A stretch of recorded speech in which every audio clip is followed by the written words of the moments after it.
ಶ್ರೀ ಗುರು ಬಸವಲಿಂಗಾಯ ನಮಃ. ಓಂ ನಮಃ ಶಿವಾಯ. ಸರ್ವರಿಗೂ ಶರಣಾರ್ಥಿ. ಕಿಡ್ನಿ ಕ್ರಿಯೇಟಿನ್ ಜಾಸ್ತಿ ಆಗಿದ್ದನ್ನು ರಿವರ್ಸ್ ಮಾಡಿಕೊಳ್ಳೋದು ಹೇಗೆ, ಇದರ ಒಂದು ಪರಿಣಾಮವನ್ನು ನಾವು ಸರಿಯಾಗಿ ತಿಳ್ಕೊಂಡು ಇದರಲ್ಲಿ ಮುಖ್ಯವಾಗಿ 3 ಸ್ಟೇಜಲ್ಲಿ ನಾವು ಕಿಡ್ನಿಯನ್ನು ಸರಿಪಡಿಸ್ಕೊಳ್ತಕ್ಕಂಥ ವಿಧಾನವನ್ನು ಹೇಳ್ತೇವೆ. ಮೊದಲನೇದ್ದು ಏನಂತ ಹೇಳಿದ್ರೆ ಕಷಾಯಗಳ ಸೇವನೆ, ಎರಡನೇದ್ದು ಏನು ಅಂತ ಹೇಳಿದ್ರೆ ಒಂದು ನ್ಯಾಚುರಲ್ ಡಯಾಲಿಸಿಸ್ ಮೆಥಡ್, ಮೂರನೇದ್ದು ಏನು ಅಂತ ಹೇಳಿದ್ರೆ ಯೋಗ.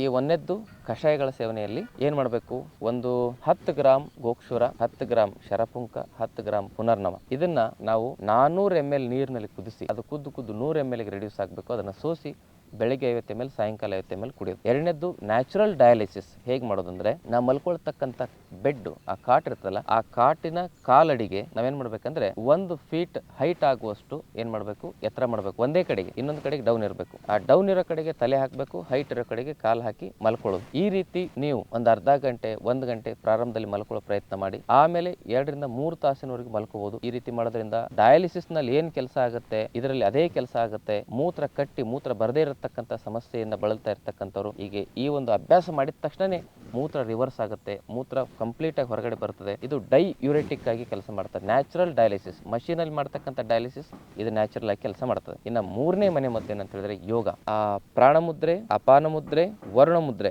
ಈ 3 ಮುದ್ರೆಗಳಲ್ಲಿ ನಿಧಾನವಾಗಿ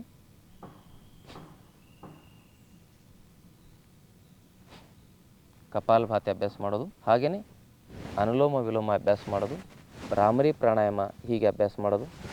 ಈ 3 ಪ್ರಾಣಾಯಾಮಗಳನ್ನ ಅಭ್ಯಾಸ ಮಾಡ್ತಾ ದೀರ್ಘವಾದ ಶ್ವಾಸ ಪ್ರಶ್ವಾಸವನ್ನು ಮಾಡ್ತಾ ಈ ಒಂದು ಅಭ್ಯಾಸವನ್ನು ಪ್ರತಿನಿತ್ಯ 1 ತಾಸು ಮಾಡೋದ್ರ ಮೂಲಕ ಈ 3 ಸ್ಟೆಪ್ಪನ್ನು ಸರಿಯಾಗಿ ಅಳವಡಿಸ್ಕೊಂಡು ನಿಮ್ಮ ಕಿಡ್ನಿಗಳನ್ನು ಸಂಪೂರ್ಣವಾಗಿ ನೀವು ಸರಿಪಡಿಸ್ಕೊಳ್ಬೋದು. ಶರಣಾರ್ಥಿ.